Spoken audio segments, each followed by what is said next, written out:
I'm back. Sorry, I had to film this on a different day, but let's get the Q&A started. So the first question was the worst and best moments in this journey. So I guess there wasn't any really heartbreaking moment in my journey, but there are times when I've tried to measure myself and see the results, and I wasn't seeing any oh, I lost 3 sizes, or I'm not immediately stronger than when I started. That was when it was a couple months in, and it still happens from time to time. It was when oh, you know, why aren't I a lot skinnier and stuff, but then those are learning moments for me to refocus and tell myself that it's not about quick results. It's not about, those aren't my goals. My goal is to have a healthy lifestyle and to maintain it, and to be in a habit of constantly, regularly exercising and eating good when I can. And as long as I know I'm doing those things, to me, being smaller is not really one of the goals. And being fitter, being healthier, that's more important than being skinny in everyone else's eyes or in my own eyes, and I always have to remember that. And yes, it is tough when I can't fit into certain things or I don't look good, but you know, those are the moments when I have to appreciate my own journey and my goals even more. And similarly, the best moments are when I look back and I know how far I've come. I am stronger, I am more toned, and I'm happier, and I'm treating myself better, and that is the most important thing.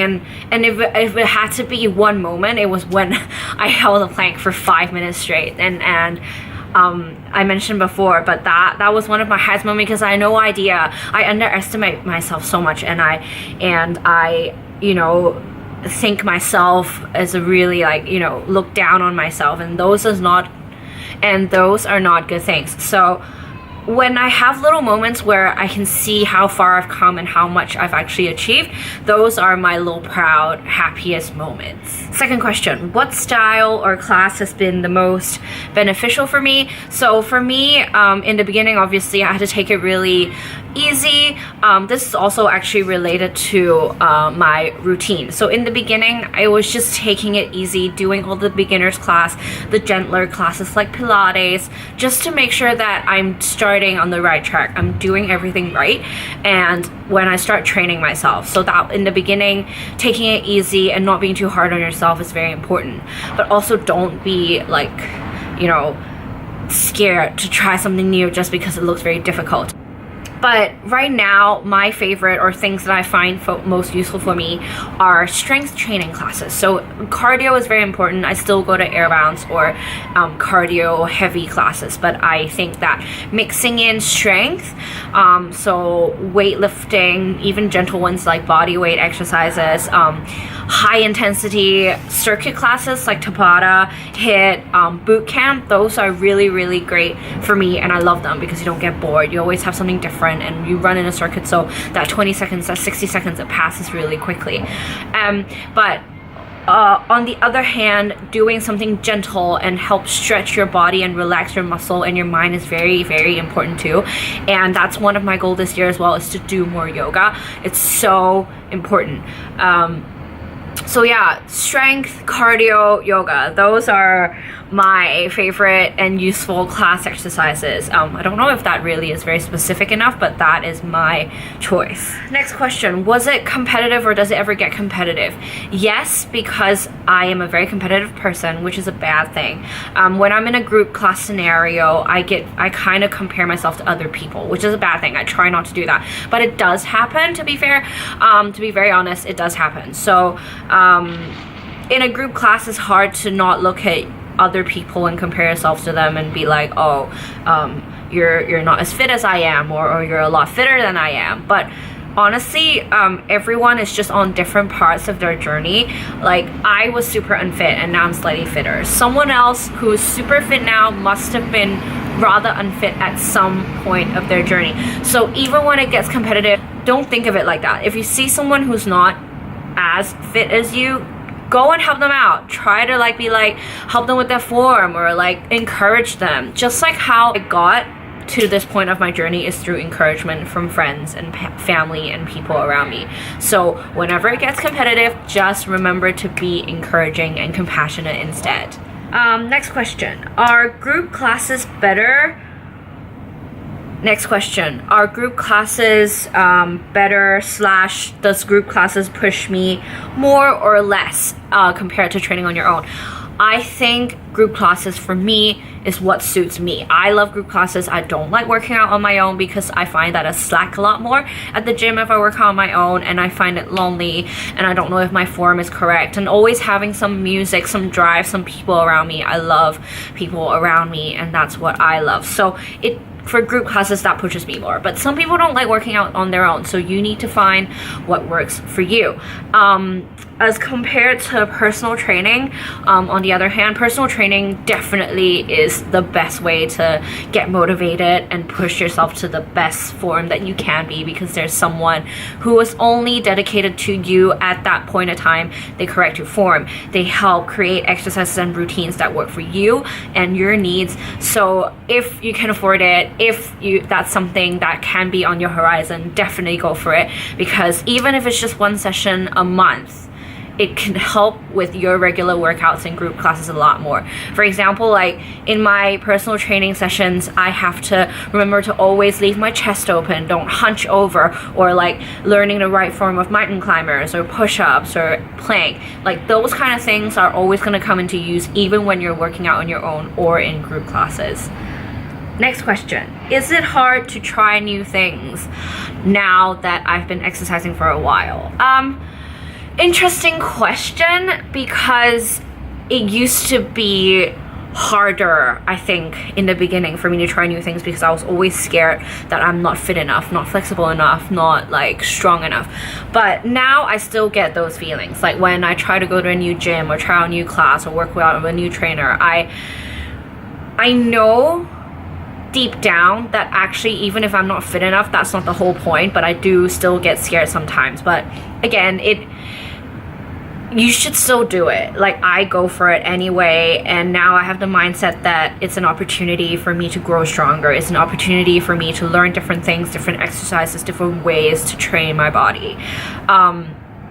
So it is always going to be hard, I think, but it's gonna be more fun. And the stronger that you get, the more flexible that you get, and the more open-minded that you are, that's when you're gonna have a lot of fun. Like from just beginner's bounds, now I do a lot of variety of things, even yoga, meditation, like strongman, all that. Like now I even want to try and run a marathon somewhere in the horizon. That's what I want to do. And yeah, so if you find it hard to try something new, bring a buddy and just have an open mind. Don't be embarrassed. Yeah. Okay, what keeps me motivated? For me, I will never enjoy the process of exercising. It's always hard. It's always painful. No matter how strong or how fit you are, you're always getting pushed, or you push yourself. So for me, I enjoy the moment, like that few moments after you finish a workout and you break out in a sweat and you're just stretching, and that moment of bliss and peacefulness, that is always my favorite part of a workout. So for motivation, I guess that is what motivates me, to reach that point where you're done with a workout and your mind and your body is thanking you for working that hard. And yeah, of course there are days when I'm like, ugh, I don't feel like it, my body's too tired. Then I try to do something more gentle, just showing up. That's really important. Even when I like just cannot do it, when I don't want to wake up, or when I've had a long day at work and I just don't want to do it, I have to tell myself, I have to remind myself that the hardest step is showing up. You just have to step into that gym. You could take it at your own pace. You can do it half-heartedly, but it's just being there. And then once you step in the gym, you're in your gym gear, you're probably gonna work hard. And also just being the habit of regularly working out. Once you've done it for 21 days or 3 months, then you wouldn't want to give up all the benefits that exercising has brought to you. So what about my diet? What about my cravings?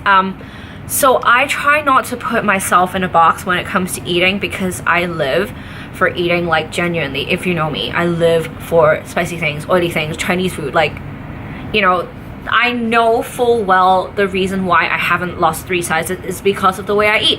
And yes, I do try to eat clean, but for many reasons, including one is that if I put myself in a diet box, especially a strict one with rules, I'm not going to stick with it. And when I bounce back, that's going to be even worse. So how I change my mentality is to educate myself about what I'm eating and how I'm eating and what those food do to my body, so that when I'm making a choice, I'm making it educated. Being educated about what you're eating and learning about it, the benefit of that, the long-term benefit is that you don't need to restrict yourself anymore. When you know the goods and bads of what you're wanting to eat and what your choices are, you won't feel like, oh my god, I really want chocolate but I can't, or like, oh my god, I really want chips but I can't, because your mind would know that like, oh, too much chocolate is bad for me, so I'm not gonna have too much chocolate. But then like, there are always gonna be days where you want cake, when you want a crepe, when you want ice cream, and that's fine. You should let your body have what it wants to have, but also train your mind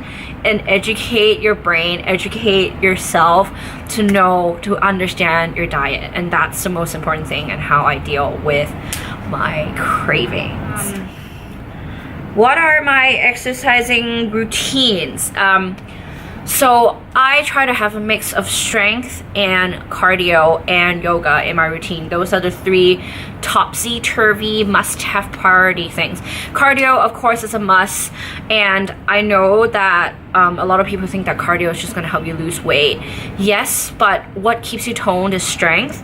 From my very limited knowledge, because I am not a professional in this industry or in this field, but to me, that's what I found works for me. So I definitely always try to mix in at least 2 cardio classes a week, 2 strength.